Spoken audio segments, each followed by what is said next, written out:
Alors on parle beaucoup de l'expansion de l'univers.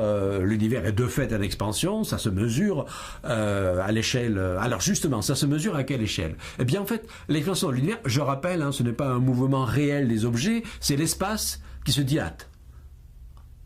Bien.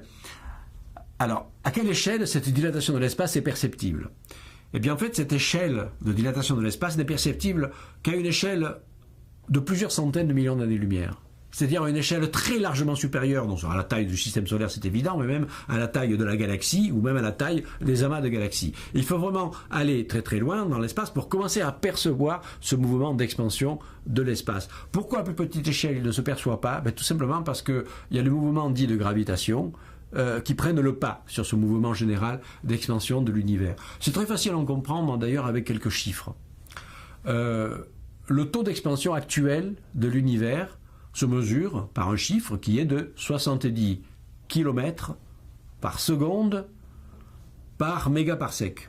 Alors je m'explique, le mégaparsec c'est une unité de mesure astronomique un petit peu bizarre. Un mégaparsec ça fait à peu près 3 millions d'années-lumière. Bon, ça veut dire que si dans l'univers d'aujourd'hui, vous prenez deux points quelconques, par exemple deux galaxies, qui sont séparés de 3 millions d'années-lumière, l'expansion de l'univers va les séparer d'une vitesse apparente de 70 km par seconde.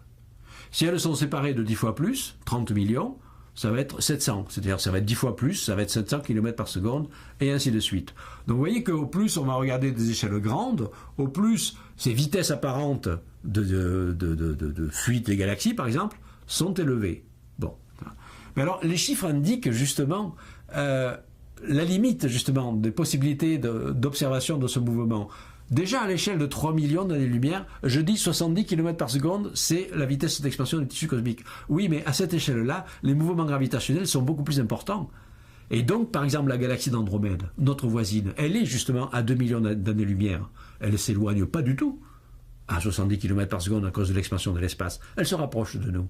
Elle tombe sur nous à 400 km par seconde. Pourquoi? Parce que cette fois-ci, c'est la gravitation qui fait se rapprocher la Voie lactée et la galaxie d'Andromède. Donc jusqu'à une certaine échelle, ce sont les mouvements gravitationnels locaux qui l'emportent.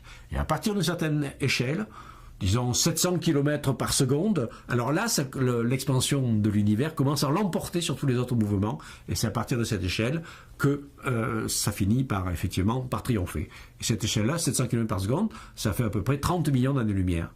Donc jusqu'à 30 millions d'années-lumière, on ne perçoit pas l'expansion de l'espace. Donc vous pensez le système solaire ne risque pas de se dilater, comme l'ont écrit les célèbres frères Bogdanov dans un de leurs livres où l'on trouve autant d'erreurs astronomiques, le système solaire ne risque pas de se dilater avec l'expansion de l'univers.